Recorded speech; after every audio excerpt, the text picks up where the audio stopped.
Le premier vaccin antipaludique utilisable chez les bébés a été approuvé par les autorités médicales suisses. Cette avancée intervient dans le cadre d'une procédure accélérée avec l'Organisation mondiale de la santé pour une utilisation urgente dans des pays comme l'Ouganda, où le paludisme est la maladie la plus meurtrière. Jusqu'à présent, les vaccins disponibles ne convenaient qu'aux enfants plus âgés, ce qui pouvait entraîner des surdosages chez les nourrissons et les bébés de moins de 5 kilos.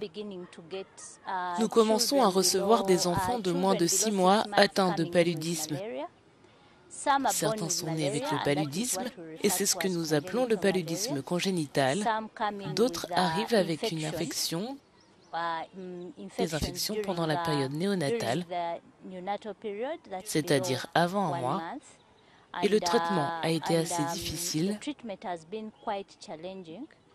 parce que nous leur donnions la dose qui est donnée à ceux qui pèsent entre 5 et 14 kilos.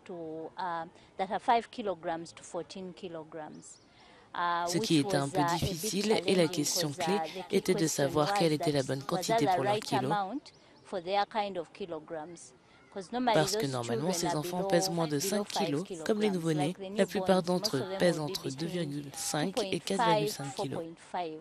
Le nouveau médicament connu sous le nom de Coartem Baby dans certains pays et de Riame Baby dans d'autres est une combinaison de deux antipaludiques. Il s'agit d'une version plus faiblement dosée d'un comprimé précédemment approuvé pour d'autres groupes d'âge, y compris pour les enfants plus âgés. Maintenant que nous avons ces nouveaux médicaments, nous allons être en mesure de répondre à un besoin, à une lacune. Sinon, avant, le risque était que lorsque vous ne donnez pas un traitement précis, nous voyons l'augmentation de la résistance antipaludique, ce qui signifie que les médicaments contre le paludisme ne fonctionnent pas comme ils le devraient à cause de certaines choses comme les dosages qui ne sont pas exacts pour les bébés.